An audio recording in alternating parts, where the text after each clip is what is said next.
Ladies and gentlemen, presenting the heavyweight champion of the world, Big George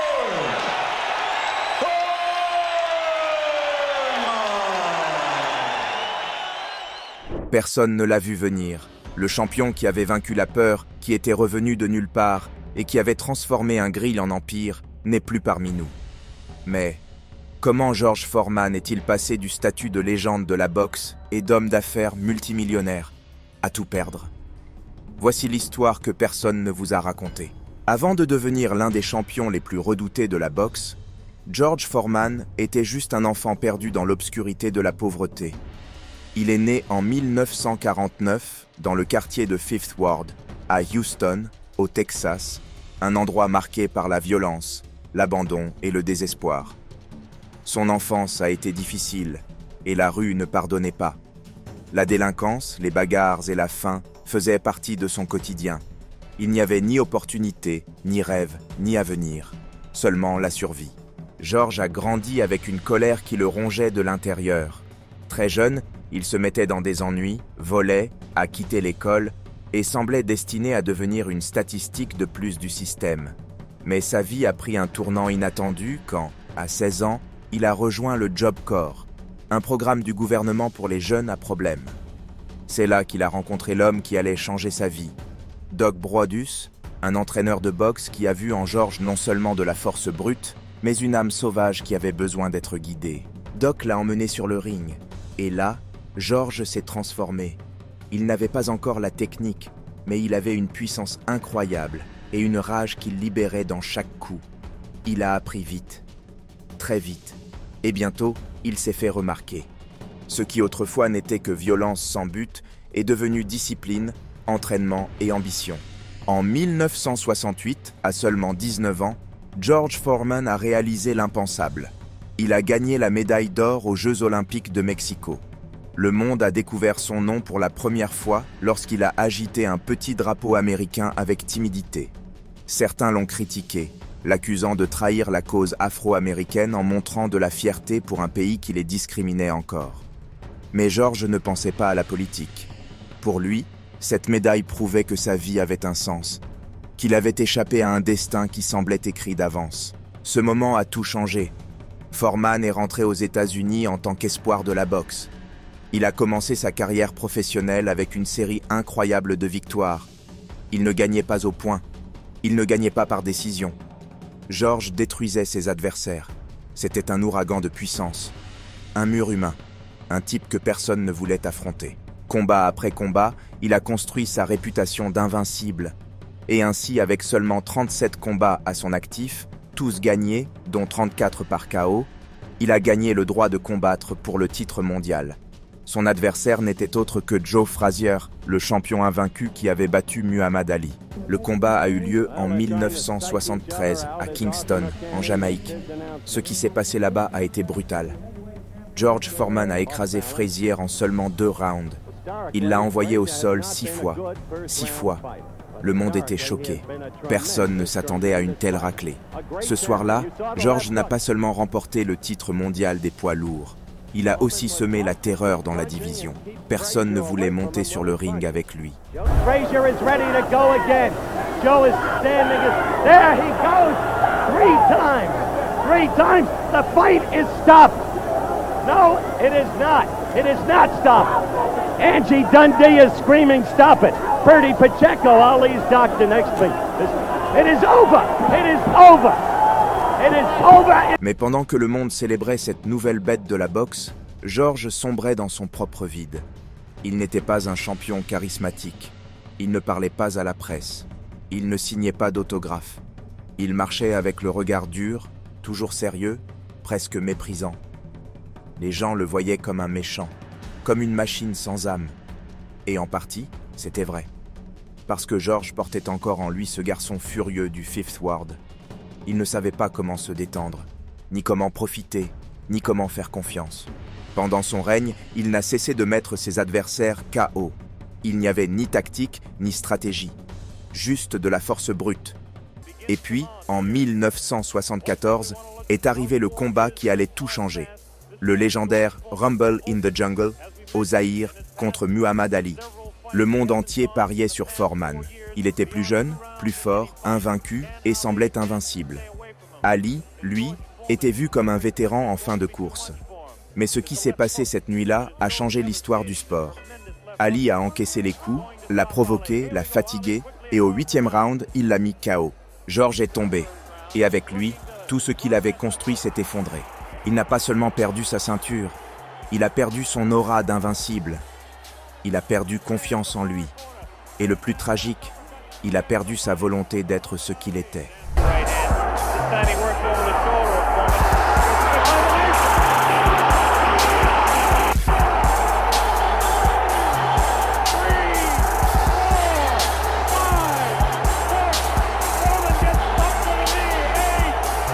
Après cette défaite au Zaïre, George Foreman n'était plus le même. En apparence, il restait fort, imposant, avec son corps de colosse et son regard dur. Mais à l'intérieur, quelque chose s'était brisé. Pendant des années, il avait vécu avec la certitude qu'il était invincible, que personne ne pouvait l'atteindre. Maintenant, cette armure avait des fissures, profondes. Dans les années qui ont suivi, il a tenté de rester actif dans la boxe, mais la flamme n'y était plus. Il gagnait des combats, oui, mais sans la même intensité. Et quand il montait sur le ring, c'était plus par habitude que par envie. En 1977, seulement 3 ans après le combat contre Ali, il affronta le boxeur Jimmy Young à Porto Rico. Ce soir-là allait être décisif, mais personne ne le savait encore. Le combat s'est déroulé sous une chaleur étouffante. George se sentait lent, épuisé, déconnecté. Il a perdu au point. Mais le pire est arrivé ensuite. De retour dans les vestiaires, son corps a lâché. Il est tombé à genoux. Il n'arrivait plus à respirer. Il transpirait froid. Il sentait qu'il mourait. Et à cet instant, quelque chose d'inexplicable s'est produit. George Foreman a raconté à plusieurs reprises qu'il avait vécu une expérience de mort imminente. Il dit avoir senti son âme quitter son corps, s'être retrouvé dans un endroit sombre, seul, perdu. Désespéré, il a crié « Mon Dieu, sauve-moi, je ne veux pas mourir !» Et puis, tout a changé. George est revenu à lui, il a respiré, son cœur s'est calmé. Et la première chose qu'il a dite à son équipe fut « Je dois trouver Dieu ». Ce soir-là, la boxe était terminée. George s'est retiré dans le silence. Pas de conférence de presse. Pas d'adieu officiel. Il a simplement disparu. Il a commencé à prêcher, à lire la Bible. Il a ouvert sa propre église à Houston et a commencé à travailler avec des jeunes en difficulté, comme lui autrefois. Il ne cherchait pas les applaudissements. Il voulait sauver des vies et se sauver lui-même. Les années passaient et le monde de la boxe l'oubliait peu à peu. Pendant que les gens parlaient d'Ali, Frazier, Holmes, le nom de Foreman disparaissait. Mais cela ne le dérangeait pas. Il avait trouvé un nouveau sens à sa vie. Son message était simple. « Je ne suis plus le même homme. Maintenant, je me bats pour Dieu, pas pour la gloire. » Mais la vie ne lui a pas facilité les choses. Même s'il prêchait avec passion et aidait les autres, George avait un énorme problème, l'argent. Ses investissements avaient échoué. Les factures s'accumulaient, son église, ses projets, sa propre famille. Tout devenait trop cher. Il était passé de multimillionnaire à un homme incapable de payer ses dettes.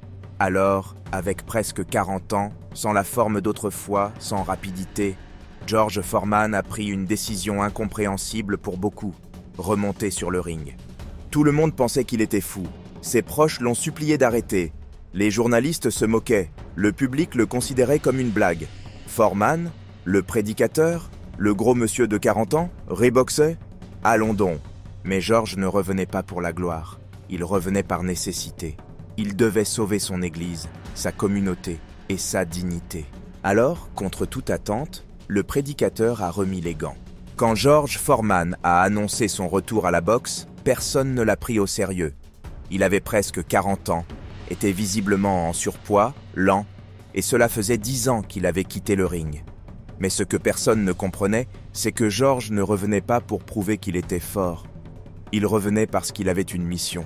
Le public riait. Les commentateurs l'appelaient le grand-père de la boxe.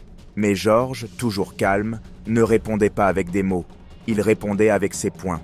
Il a recommencé à combattre contre des adversaires modestes, à retrouver du rythme, à réveiller son instinct. Et peu à peu, le monde a arrêté de rire. Il mettait à nouveau des adversaires KO. Avec le temps, il est remonté dans les classements, jusqu'à ce qu'en 1994, l'impensable se produise. À 45 ans, il monta sur le ring pour disputer le titre mondial contre Mikkel Moorer, un champion jeune, rapide et invaincu. Tout le monde pensait que ce serait la fin de Foreman, mais le destin en avait décidé autrement. Au 10e round, George a lancé une combinaison parfaite. Un direct du droit sec. Moorer est tombé et ne s'est pas relevé. George Foreman, à 45 ans, est devenu le plus vieux champion du monde poids lourd de l'histoire. Avec ce coup, le prédicateur avait bouclé la boucle. Il était revenu au sommet, pas par colère, pas pour se venger, mais par foi. Et alors que tout le monde pensait que ce serait la dernière grande histoire de sa vie, George a encore surpris le monde. Dans les années qui ont suivi, profitant de sa nouvelle image de boxeur gentil, un homme spirituel, drôle et accessible, il a signé un contrat avec une petite entreprise qui fabriquait des grilles électriques. C'était un appareil simple, conçu pour cuisiner sans graisse, avec un nom improbable, le George Foreman Grill. Personne n'imaginait que ce grill allait changer sa vie plus que n'importe quel combat. C'est devenu un phénomène mondial. Plus de 100 millions d'unités vendues. George n'était plus seulement un champion sur le ring. Il était devenu une icône dans les cuisines. Au fil des années, il a gagné plus de 200 millions de dollars. Bien plus que ce qu'il avait gagné durant toute sa carrière de boxeur. Et le plus beau, il a aidé des milliers de familles grâce à ses revenus, en donnant des millions à des églises, des écoles et des projets pour les jeunes. Pendant les années suivantes, George Foreman a vécu en paix, loin du chaos, entouré de sa grande famille. Il a eu 12 enfants, prêchant, souriant, apparaissant dans des publicités, partageant ses conseils de vie. Il était aimé, respecté, admiré. Mais le temps ne pardonne pas. Et finalement, le 21 mars 2025, George Foreman est décédé à l'âge de 75 ans. Sa famille a confirmé la nouvelle dans un bref communiqué demandant de l'intimité. La nouvelle a fait le tour du monde. Le monde de la boxe était en deuil. Des millions de personnes ont pleuré ce géant qui était tombé. Une dernière fois, George Foreman n'était pas seulement un champion de boxe. C'était un homme qui était tombé et s'était relevé, qui avait connu la gloire, l'obscurité, la mort et la foi. Il est passé du boxeur le plus redouté de la planète au prédicateur le plus inattendu, de la haine à l'amour, de la misère à un empire bâti avec un simple grill. Son histoire est un rappel que ce n'est jamais trop tard pour changer, pour se racheter, pour recommencer. Parce que George Foreman n'a pas seulement vendu des grilles, il a grillé sa propre deuxième chance et l'a servi avec foi, des poings et un sourire. Repose en paix, champion.